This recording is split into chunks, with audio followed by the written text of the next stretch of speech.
minutes after the shooter entered the Covenant School. I'm hearing rapid fire. Police dispatchers received a flurry of hurried 911 calls. I hear another shot. You did? I'm hearing more shots. All units stand 3. It now appears as though shots are being fired. All officers use caution.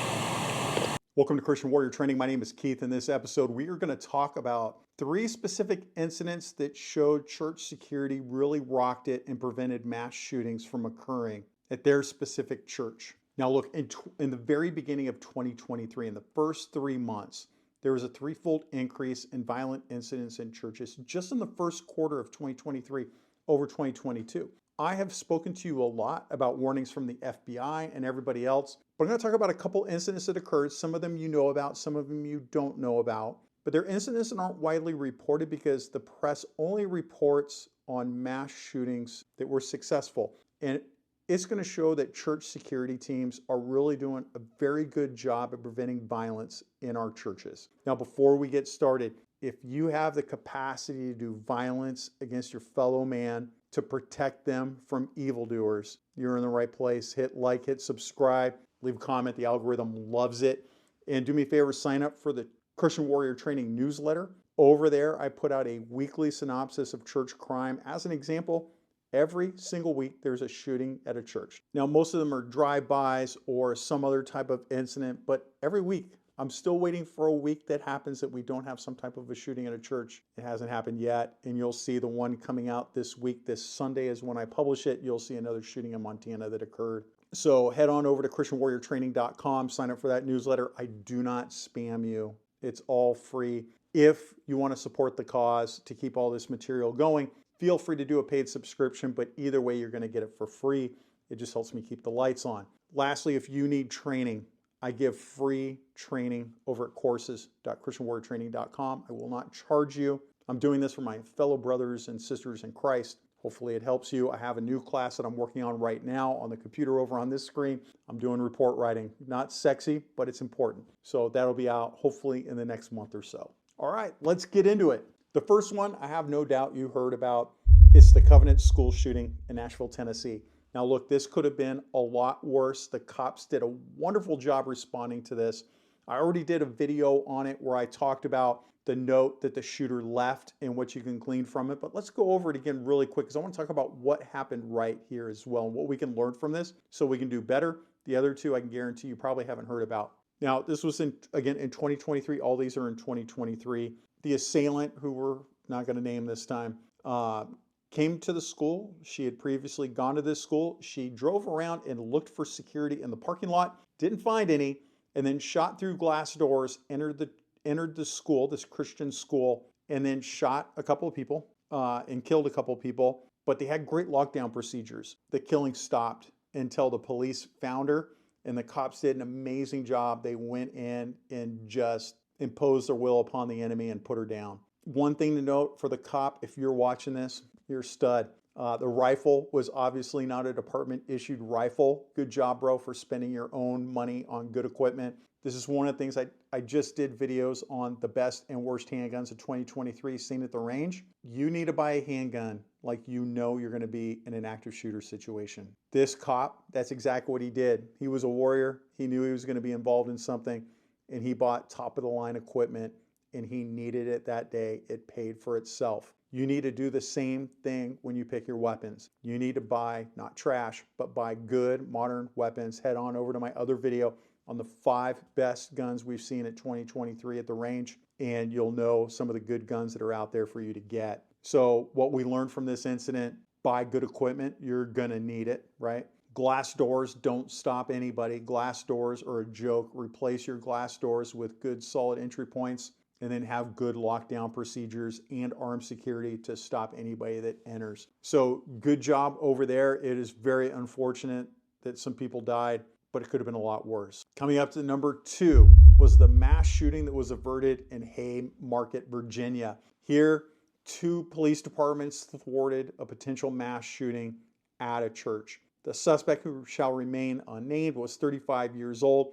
He was arrested as he entered the church with a firearm right after services started. So what happened was that he made some Instagram posts of him basically posing with guns pointed at churches. and basically letting everybody know he's going to go shoot up a church. So somebody called the police. The police responded to his house. They found out that he was going to target one specific church in Haymarket, Virginia. And it just so happens they had an off-duty officer there from that agency that was providing security at the church. And he heard this on the radio. And as it was coming out on the radio, suspect walked in the door, took him into custody. He was armed, had ammo, was ready to go do violence. How awesome that they had good security set up. What if that security was not there? There are lots of churches that don't have any security whatsoever. Could you imagine if this church was one of them? Now, people that go to this church follow this YouTube channel because they reached out to me and talked to me a little bit, and they follow the newsletter as well. And I don't want to burn what they got going on, so I'm giving some generalities.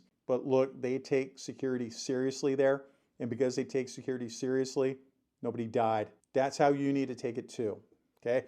The lessons learned from this: work with your local law enforcement. You need to talk to them pretty routinely, honestly, at least every couple of months, have one specific contact at your agency that you can talk to. If an officer from that agency goes to your church, make sure you talk to him every week and see what's going on. He will tell you the truth. He'll be very open about what's going on, and you'll appreciate his or her frankness. The other thing is, any unlocked door that you have has to have a security team member at it. My church has tons of open doors all the way around, and they are all open, all of them. And there are not a security officer at every single door. That really bothers me, but it is what it is. Okay, security teams don't run the churches. So we can make advice all we want. If they follow it, that's up to them. Okay, but I can tell you right now, you want people come, if all you have is 2 security team members, then you only want 2 entrances that people can come in. If you got 3, then have 3, but you want somebody there monitoring. And remember, everything starts in the parking lot. To get to there in the first place, they have to walk through the parking lot to get to you. So the parking lot is all where it starts. So make sure you head over there. The last one, phenomenal work at the Margolin Hebrew Academy in Memphis, Tennessee. There was an attempted attack. Nothing happened. The suspect, who's in his 40s, who supposedly was a member of the Jewish community, and this happened at a Jewish synagogue school, he fired shots outside the academy. He tried to gain entry, couldn't, fired shots at the institution, but couldn't get in and had to leave. Why? Because the doors were locked. They didn't have glass doors that were easy to just walk through. And so he couldn't do anything, and he left. They called the police. Memphis PD was on him like stink on a pig. See what I did there? And then pulled him over, got into a shootout, shot him, put him down. He's still alive, and off he went. So there was a representative from that area that said that the shooter was a prior student at that academy. Okay, but man, the Jewish community is doing it right. They know that they're a target, so they don't set it up like a fortress. You can still come in and worship if you want to. Look, all of our churches should be open, and we shouldn't be scared and lock it down. But you can still have good security to where people can't kill your people in your church, and still keep it open so people can come in. I think in today's society, people want safety and security. A view amongst a lot of church leaders that say they don't want visible security because they're afraid it's going to turn people away. But the people I talk to, now look, I'm not in charge of the church. I'm just in charge of training at the church. But the people I talk to all say that they feel good knowing that there's security on hand to protect them while they worship, so they don't have to worry about it. So just some things to think about. Some lessons learned out of all 3. Obviously, you got to have something better than glass doors. Alarms, fire alarms and burglar alarms, 4K security cameras, lockdown doors that aren't covered by security, and keep an eye out in the parking lots for the bad people coming in. Lastly, visible security. The first one, the Covenant shooter in Tennessee, she drove around and looked for security first. Didn't find any, then initiated her attack through open glass doors. Or not open glass doors, but through glass doors and shooting her way in. Visible security will always stop the threat. I've written articles about this, about the value of having visible security, meaning a uniform or something along those lines. Before we finish up, hit that like button, hit subscribe, leave a comment, and subscribe to Christian Warrior Training. Links are in the description below. And always remember your ABCs. Always be caring.